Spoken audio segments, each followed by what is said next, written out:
আজ ঐতিহাসিক ৫ আগস্ট। বাংলাদেশে অবশ্য যে জিনিস ঐতিহাসিক না তার সাথেও ঐতিহাসিক লাগানোর প্রবণতা আছে। ছোটবেলায় দেখতাম জনসভা হবে ঐতিহাসিক এই মাঠে, ঐতিহাসিক জনসভা। ব্যক্তির নামে শুধু ঐতিহাসিক বলতে দেখিনি। কিন্তু ৫ আগস্ট সত্যিকার অর্থেই একটা ঐতিহাসিক দিন। বাংলাদেশের জন্য না, পৃথিবীর জন্যই। একজন স্বৈরাচারকে কিভাবে একটা দেশের জনগণ স্বতঃস্ফূর্ত গণ অভ্যুত্থানের মাধ্যমে, আই রিপিট, স্বতঃস্ফূর্ত গণ অভ্যুত্থানের মাধ্যমে, এটা খুব অর্গানাইজ স্ট্রাকচার্ড কিছু ছিল না, তার পতন ঘটায় এবং তাকে পালিয়ে যেতে বাধ্য করে। এ এক অনন্য নজির পৃথিবীর সামনে। এটা পৃথিবীর জন্যই একটা ঐতিহাসিক দিন। শুধু একজন ব্যক্তি বা একটা পরিবার না, একটা দলের মধ্য থেকে নিম্ন পর্যায় পর্যন্ত নেতাকর্মীরা সব পালিয়ে গেছে। সমাজের বিভিন্ন শ্রেণী পেশার মানুষ যারা তাদের সাথে অ্যালাইন্ড ছিল, তাদের দোসর ছিল, তারা পালিয়ে গেছে। এত ম্যাসিভ স্কেলে এই ঘটনা সচরাচর ঘটেনি, পৃথিবীর ইতিহাসেই ঘটেনি। সো ৫ আগস্ট নিয়ে অনেক কিছু করার আছে, অনেক কিছু বলার আছে। সবাই যেটা করছেন জুলাই আগস্টে দেখছি স্মৃতিচারণ করছেন। স্মৃতিচারণ আমি আরেক দিন করব, ভবিষ্যতের কোনো ৫ আগস্টে, আরও সময় বয়ে যাক। তারপর একটা কাজ একটু আজকে করতে চাই, সেটা হলো মানে প্রত্যাশার প্রাপ্তির হিসাব মেলানো। ইনফ্যাক্ট জুলাই আসার সাথে সাথেই এই প্রবণতা শুরু হয়েছে। টিভিতে যখনই টক শোতে যাই তখনই এই প্রশ্ন, এই পুরো জুলাই মাস ধরে শুনেছি, এখন আগস্ট এসছে, একই প্রশ্ন চলেছে। আমাকে যদি কেউ জিজ্ঞেস করে বর্তমানে ১ বছর, ঠিক ১ বছর পূর্ণ হলো শেখ হাসিনার পালিয়ে যাওয়ার, পতনের, আমি কিভাবে দেখছি, আমার প্রাপ্তি কেমন মনে হয়, আমরা কি হতাশ হব না আমরা আশাবাদী হব? আমার টেকটা এই প্রসঙ্গে বলি। যখনই আমাকে এই প্রশ্ন করা হয় তখন আমি একটা কথা বলি, আসলে আমরা হতাশ হব কি হব না এটা ডিপেন্ড করবে আমরা আসলে কি প্রত্যাশা করেছিলাম তার উপরে। প্রত্যাশার সাথে প্রাপ্তি মিলল কি মিলল না, প্রত্যাশার সাথে প্রাপ্তির গ্যাপ কতটুকু, সেটার উপরে ডিপেন্ড করবে আমরা সন্তুষ্ট হব কি হব না। সেটা হচ্ছে প্রধান কারণ। এখন কারো প্রত্যাশা যদি অনেক বেশি হয়ে থাকে, প্রাপ্তি যদি অনেক কম হয়, সেটার তুলনায় কম দেখাবে প্রাপ্তিকে, সে হতাশ হবে, খুব স্বাভাবিক।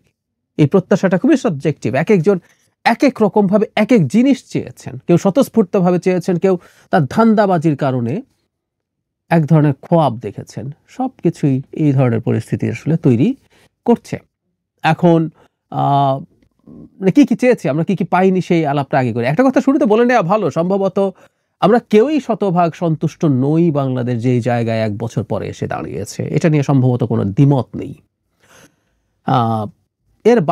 এর বাইরে আমরা কি কি চেয়েছিলাম, কি কি পাইনি বলে আলাপ আছে, সেগুলো নিয়ে কয়েকটা কথা এবং সেখানে আমার অবস্থানটা আমি একটু বলতে চাই। যেমন আমরা অনেকে এটাকে বিপ্লব হিসাবে দেখার চেষ্টা করেছি, কেউ কেউ ইনোসেন্টলি, কিন্তু এটার যে মূল প্রবক্তারা ছিলেন, মূল যে ইন্টেলেকচুয়াল সাপোর্ট দিয়েছেন, সেই মানুষগুলো এটা বিপ্লব না বোঝার কোনো কারণ ছিল না। সেই মানুষগুলো বেশিরভাগই মতলববাজির কারণে এটাকে বিপ্লব হিসাবে পরিণত করার চেষ্টা করেছেন এবং এই তত্ত্ব দিয়ে এটা ছড়িয়ে দেওয়ার চেষ্টা করেছিলেন কিছু মানুষের মধ্যে। আমাদের এডুকেটেড মিডল ক্লাসের একটা অংশ এটাকে বিপ্লব বলে ভুল করেছিলেন। ফলে যেটা হয়েছে, যারা বিপ্লব মনে করেছিলেন তারা বিপ্লবের কাছে যা যা চাওয়া যায়, একটা সোশিও ইকোনমিক স্ট্রাকচার, একটা পলিটিক্যাল স্ট্রাকচারের আমূল পরিবর্তন, ওলট পালট, সেটা হয়নি। তাই তারা হতাশ হয়েছেন। আবারও বলছি, ডিপেন্ড করছে কি প্রত্যাশা করা হয়েছে সেটার উপরে। যারা এটাকে বিপ্লবও মনে করেননি, তারা শেখ হাসিনার সময় তো আমরা দীর্ঘ সময় লড়াই করেছি। ইনফ্যাক্ট এটা জুলাই আগস্টের ইস্যু ছিল না, বছরের পর বছর আমাদের লড়াইয়ের ইতিহাস আছে। রাজনৈতিক দলগুলো করেছে, সিভিল সোসাইটি করেছে, ব্যক্তিরাও সামাজিক মাধ্যমে তার যতটুকু সাধ্যে কুলিয়েছে ততটুকু করেছে। এবং জুলাই আগস্টে যখন এই অকল্পনীয় পরিমাণ মূল্য দিতে হলো, তখন খুব স্বাভাবিকভাবে অনেকেই অনেক কিছু ভেবেছেন যে পরদিন থেকে আমাদের পলিটিক্যাল পরিস্থিতি অসাধারণ হয়ে যাবে। আমরা মানুষরা নিজেদের মধ্যে যে সলিডারিটি শেখ হাসিনার সময় ছিল সেটা থেকে যাবে এবং আমরা নতুনভাবে, একদম নতুনভাবে চমৎকার একটা গণতান্ত্রিক সমাজ গড়ার দিকে খুব দ্রুত এগিয়ে যাব। আমাদের দেশের দুর্নীতি অনিয়ম কমে যাবে, আমরা একে অপরের প্রতি সহমর্মী হয়ে উঠব, যেমন আমরা শেখ হাসিনার সময় ছিলাম, বিশেষ করে শেষ সময়গুলোতে ছিলাম। এনারাও হতাশ হয়েছেন। তারাও হতাশ হয়েছেন কারণ তারা এইভাবে এক্সপেক্ট করেছেন, সেটার কারণেই হতাশ হয়েছেন, যদি এটা হওয়ার কোনো কারণ ছিল না। ডক্টর ইউনূস সরকারের উপরে অনেক বেশি প্রত্যাশা অনেকের ছিল, যেহেতু ডক্টর ইউনূসের মতো একজন দিকপাল, সারা পৃথিবীর মানদণ্ডেই এত বড় ব্যক্তিত্বের একজন মানুষ দায়িত্ব নিয়েছেন, অনেক বেশি প্রত্যাশা ছিল। তিনি অনেক কিছু করতে পারবেন। তার টিম সিলেকশন নিয়ে প্রশ্ন থাকলেও শেষ পর্যন্ত অ্যাজ আ টিম এটা ভালো হবে। কিন্তু আসলে অনেকের বিবেচনা এবং আমার বিবেচনায়ও এই টিম একদমই ভালো করেনি। মানে আমি মাথায় রেখে বলছি যে ডক্টর ইউনূসের জন্য পারফর্ম করা কঠিন ছিল। শেখ হাসিনার সময় আমাদের বছরের পর বছর আমাদের প্রত্যেকটা রাষ্ট্রীয় প্রতিষ্ঠানকে একেবারে ধ্বংস করে ফেলা হয়েছে। এটা নিয়ে আমি দ্বিমত করি না। কিন্তু সেই ধ্বংসযজ্ঞের মধ্যে দাঁড়িয়েও আরো ভালো করার সুযোগ ছিল। ডক্টর ইউনূসের সরকার সেটা পারেননি। একেবারেই পারেননি। এবং কি মানে তার ব্যর্থতার তালিকা অনেক বড়। এর মধ্যে ন্যূনতম আইন শৃঙ্খলা রক্ষা, যেটা একটা নিতান্ত রুটিন কাজ, একটা ৩ মাসের তত্ত্বাবধায়কের জন্য একটা রুটিন কাজ, সেটাও তারা ঠিকঠাক মতো করতে পারেননি। এবং ডক্টর ইউনূসের জায়গা থেকে আমি দেখি না যে এটা ভালো করার চেষ্টা আছে। তিনি ক্যাবিনেট শাফল করছেন, নতুন নিচ্ছেন, চেঞ্জ করছেন, এই ঘটনাগুলো আসলে দেখি না। ফলে তার শাসন আমলটা নিয়ে আমাদের হতাশা আছে। আমরা বেটার জায়গায় থাকতে পারতাম, এটা ঠিক। এর মধ্যেও আসলে একটা বড় দায়ও তার আছে যে এই সরকারটা সেই অর্থে নিউট্রাল না। এই সরকারের ২ জন ছাত্র উপদেষ্টা থাকা নিউট্রালিটি নষ্ট করেছে বলে আমি মনে করি। তাদেরকে জনগণ এই ছাত্রদের দলের সাথে অ্যালাইন মনে করে এবং যারা খোঁজ খবর রাখে তারা জানেন এই ২ জন অ্যালাইন্ড। এমনকি জনাব নাহিদ ইসলাম যখন উপদেষ্টা ছিলেন তখনও তিনি আসলে এনসিপি হওয়ার আগে নাগরিক কমিটি এবং বৈষম্য বিরোধী ছাত্র আন্দোলনের সাথে খুবই কানেক্টেড ছিলেন। উমামা ফাতেমা এটা বৈষম্য বিরোধীদের সম্পর্কে বলেছেন যেটা হেয়ার রোড থেকেই পরিচালিত হতো। এগুলো আসলে আমরা জানি। সো এই সরকারের নিরপেক্ষতা প্রশ্নবিদ্ধ হয়েছে। প্রধান উপদেষ্টার যে এনসিপির প্রতি বায়াস আছে সেটা দেখা গেছে। আমি স্মরণ করব তিনি পদত্যাগ করতে পারেন এই অভিমানের কথা তিনি নাহিদ ইসলামকে জানিয়েছেন। আবার অন্য কোনো দল যেমন বিএনপির সমালোচনা করছেন কঠোরভাবে। এই জিনিসগুলো হয়েছে। ফলে এই সরকারের নিরপেক্ষতাও যখন প্রশ্নবিদ্ধ হয় তখন এই সরকারটা আসলে আমাদের এই প্রত্যাশা যেটা ছিল সেটার আশপাশে যেতে পারে না। আমরা রাজনৈতিক দলগুলোর উপরে অনেক প্রত্যাশা করেছিলাম। আমরা মনে করেছিলাম যে পোস্ট 5th অগাস্ট রাজনৈতিক দলগুলো নিজেদের মধ্যে অসাধারণ গণতান্ত্রিক মানসিকতা দেখাবে। তাদের মধ্যে তর্ক-বিতর্ক থাকবে, কিন্তু মোটা দাগে গণতান্ত্রিক মানসিকতা থাকবে। অনেকেই মনে করেছিলেন। আমি ব্যক্তিগতভাবে আসলে সেটাও মনে করিনি, সেটাও এক্সপেক্ট করিনি, কিন্তু অনেকে মনে করেছিলেন। আবার অনেকে এমনও মনে করেছেন যে আমরা একেবারে সবকিছুতেই একমত হয়ে যাব, যেহেতু আমরা শেখ হাসিনার বিরুদ্ধে একমত ছিলাম। এটা হয় না আসলে। শেখ হাসিনার পতনের জন্য আমাদের যে চাওয়াটা ছিল, এর পরবর্তীতে প্রত্যেকটা দল তার নিজস্ব এজেন্ডা আছে, নিজস্ব পরিকল্পনা আছে। তাই তাদের মধ্যে মতপার্থক্য, দ্বিমত এগুলো থাকতেই হবে, থাকারই কথা ছিল। এই হচ্ছে দলগুলো সম্পর্কে। অনেকে মনে করেছেন দলগুলোর লোকজন চাঁদাবাজি করবে না, তারা ভালো হয়ে যাবে। সরকারের কর্মকর্তারা, প্রজাতন্ত্রের কর্মচারীরা, আমরা কর্মকর্তা বলি যদিও, সাংবিধানিকভাবে প্রজাতন্ত্রের কর্মচারীরা অনেক ভালো হয়ে যাবেন, দুর্নীতি কম হবে। এরকম নানা স্বপ্ন আসলে চারদিকে দেখা হয়েছে এবং সে কারণে হতাশাটাও অনেক বড়। কিন্তু প্রশ্ন হচ্ছে, আগেই কি ভালো ছিলাম সবকিছুর পরও? এই প্রশ্ন আবার কেউ কেউ করার চেষ্টা করেন এবং এই প্রশ্ন যারা করার চেষ্টা করেন তাদের সম্পর্কে আমরা একটু সতর্ক থাকতে হবে। এবার আমি আসলে কি স্বপ্ন দেখেছিলাম বা কেন কম দেখেছিলাম, কতটুকু ভঙ্গ হয়েছে? আমার আসলে একটা স্বপ্নই মোটা দাগে ভঙ্গ হয়েছে। আমি ভেবেছিলাম ডক্টর ইউনূসের সরকার আরো ভালো দেশ চালাবেন। তিনি মানুষের সলিডারিটি ধরে রাখার জন্য চেষ্টা করতে পারবেন। বেশ কিছু বেঞ্চমার্ক, আমি প্রায়ই বলি, আপনারা যারা আমাকে নিয়মিত শোনেন তারা জানেন, তিনি অনেকগুলো বেঞ্চমার্ক তৈরি করবেন। খুব বড় বড় কিছু না, বিশাল কিছু না। হসপিটালে ডাক্তার পাওয়া যাচ্ছে, কিছু স্টেপ নিলেন, কিছু ঔষধ পাওয়া যাচ্ছে। তিনি স্টেপ নিলেন যে আমাদের সামাজিক সুরক্ষা, এই যে এখনো কিন্তু ঠিক আছে ভুয়া নাম ছিল, এখনো কিন্তু এই তালিকাটা তৈরি করা হয়নি। এই বাজেটেও আমরা দেখেছি এই খাতগুলোতে বরাদ্দ বেশি হয়নি। শিক্ষা, স্বাস্থ্য বা সামাজিক সুরক্ষা না, এগুলো বেঞ্চমার্ক হতে পারতো যে খুব সিগনিফিক্যান্ট একটা ইনক্রিজ এখানে অন্তত কাগজে কলমে দেখানো হয়েছে।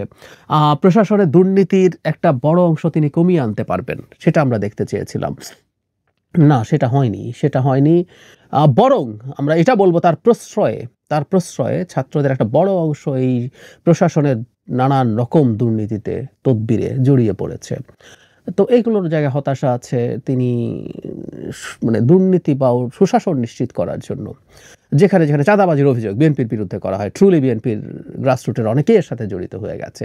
কিন্তু সরকার কতগুলো পদক্ষেপ নিয়ে বেঞ্চমার্ক সৃষ্টি করতে পারত, আইন শৃঙ্খলা নিয়ে বেঞ্চমার্ক সৃষ্টি করতে পারত, কিন্তু করেনি। এই একটা জায়গায় আমার হতাশা আছে। আমি আবারও বলছি, তিনিও বাংলাদেশকে অসাধারণ কিছু বানিয়ে ফেলবেন সেটা মনে করিনি, সেটা এক্সপেক্টও করিনি, কিন্তু ওটুকু হতে পারত। এর বাইরে যা যা ছিল আসলে এগুলো হওয়ার কথা ছিল না। রাজনৈতিক দলগুলো দীর্ঘদিন একটা স্বৈরাচারী ব্যবস্থার মধ্যে যখন থাকে, তার মধ্যেও স্বৈরাচারী মানসিকতা বা প্রবণতা ঢুকে যায়। সে তখন গণতান্ত্রিক পরিবেশে কিভাবে ডায়ালগ করতে হয় সেটা না বোঝারই কথা। এই যে আমাকে যার বিরুদ্ধে এই কথা বলছি। আমি ইসলামী রাজনীতি অপছন্দ করি যখন এই কথা বলি। এটা আইডেন্টিটি পলিটিক্স বলি, এটা ইসলাম বলে না। অনেকে আমাকে ইসলামোফোব মনে করেন, খুবই রং কথা এটা।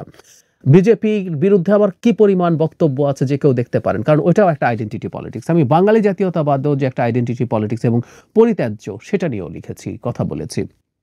কিন্তু যখনই বলছি আমাকে বিভৎস গালিগালাজ করা হয়, আমাদের র্যাডিক্যাল ইসলামিস্টদেরকে নিয়ে যখন কথা বলেছি গালিগালাজ করা হয়েছে, এমনকি যেটা খানিকটা হতাশার, এনসিপিরও যখন সমালোচনা করেছি তখনও দেখা গেছে একই ধরনের আক্রমণাত্মক এবং গালিগালাজের মতো কথা। এটা নিয়ে যে আমি খুব অবাক হয়েছি তা না, কারণ শেখ হাসিনার সময় আসলে আমরা এতেই অভ্যস্ত ছিলাম। তারা যখন বল প্রয়োগ করছে, গালি হচ্ছে কথা দিয়ে বল প্রয়োগ করা। সো এই প্রবণতা আমরা অভ্যস্ত হয়ে পড়েছি।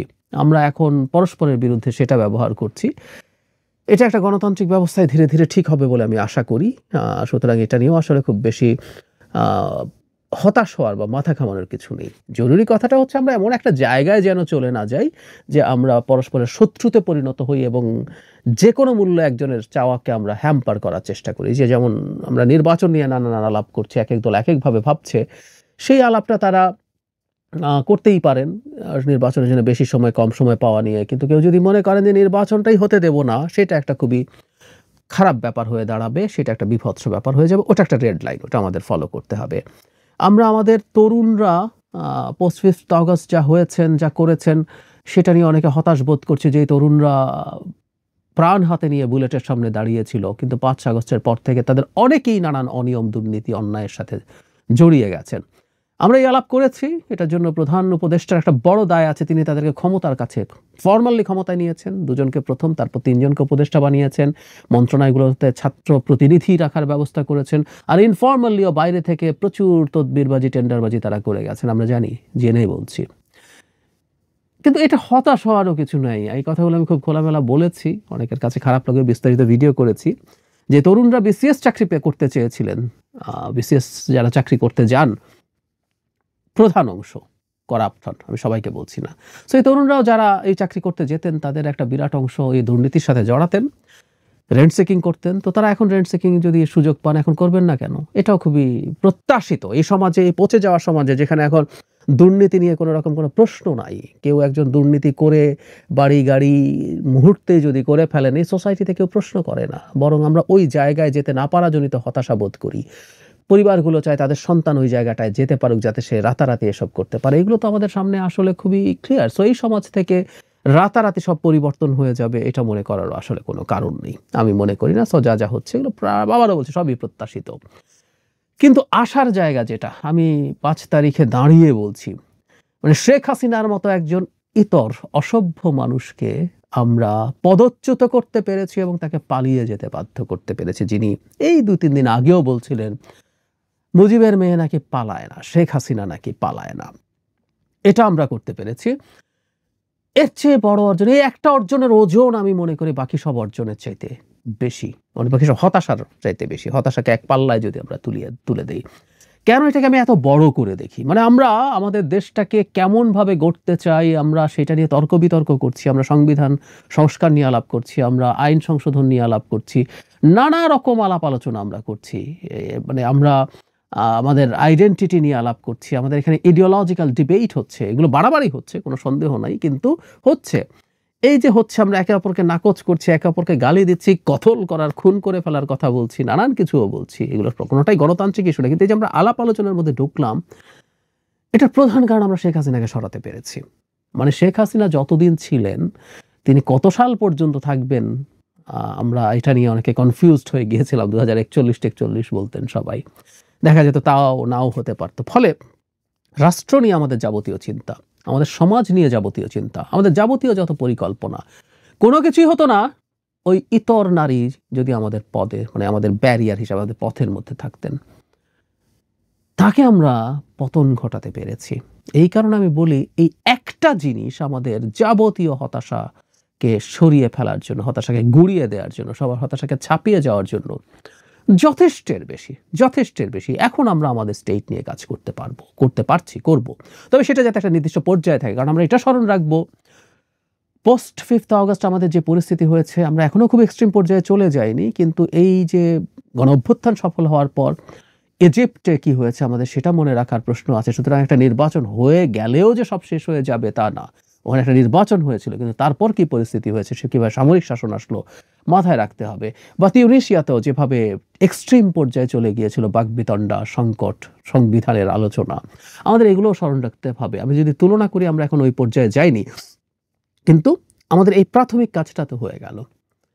আমরা এই 5th আগস্টে আমার আরেকটা জিনিসও খুব মনে পড়ে, সেটা হচ্ছে আওয়ামী লীগের উপরে প্রতিশোধমূলক কর্মকাণ্ড খুব বেশি হয়নি। আমি আসলে এত মুগ্ধ হয়েছি এই সময়টা নিয়ে যে বাংলাদেশের মানুষ এই কাজটা করতে পেরেছে। আমি নিজে ভীত ছিলাম, ব্যক্তিগত পর্যায়ে এত বেশি অন্যায় অত্যাচার করেছে আওয়ামী লীগের লোকজন। বিএনপি তার সর্বোচ্চ পর্যায় থেকে চেয়েছে, কিন্তু চাইলেও যে সেটা রক্ষা করা হবে সেটা আমার মনে হয়নি। আমার মনে হয়েছিল হাজার হাজার, কয়েক হাজার মানুষ হত্যাকাণ্ডের শিকার হতে পারেন, সেটা হয়নি। কি অসাধারণ ব্যাপার! তার চাইতে বড় কথা, 5 তারিখ থেকে 8 তারিখ পর্যন্ত 3 দিন দেশে সরকার ছিল না, সরকার ছিল না। মানে কি হতে পারতো না সেদিন, যে কেউ যে কারো বাসায় গিয়ে ডাকাতি, ব্যাংক ভেঙে ডাকাতি, জুয়েলারি, আমি প্রায় বলি বায়তুল মোকাররমের মতো একটা মার্কেট যেখানে এত জুয়েলারির দোকান, এগুলো লুট হয়ে গেলে কে কি করত? অবিশ্বাস্যভাবে আমরা এগুলো কিছুই করিনি। সেই অর্থে কিচ্ছু হয়নি। ডাকাতের কতগুলো গুজব আওয়ামী লীগের কিছু লোকজনের দিক থেকে হয়তো ছড়ানো হয়েছিল, দু একটা জায়গায় হয়তো খানিকটা সমস্যা হয়েছে।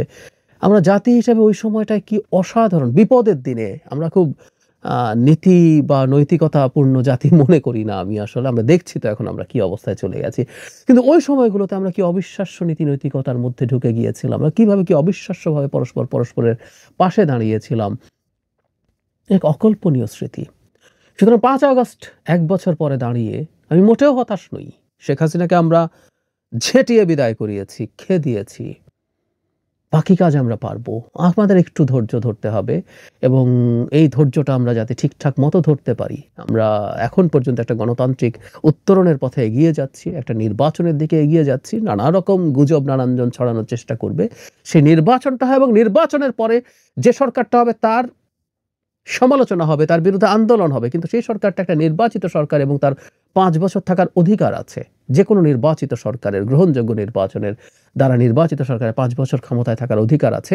এই বাস্তবতা মেনে যদি আমরা আমাদের ভবিষ্যৎ, যারা বিরোধী দলেও থাকবেন তাদের কর্মপরিকল্পনা ঠিক করেন, পরের নির্বাচনে তারা চেষ্টা করবেন তাদের ট্র্যাকশন পাওয়ার জন্য, এমনকি ক্ষমতায় যাওয়ার জন্য, এই প্রসেসটা যদি কেউ মাথায় নিতে পারি, আমি বিশ্বাস করি আমরা সুন্দর দিকে এগিয়ে যাব।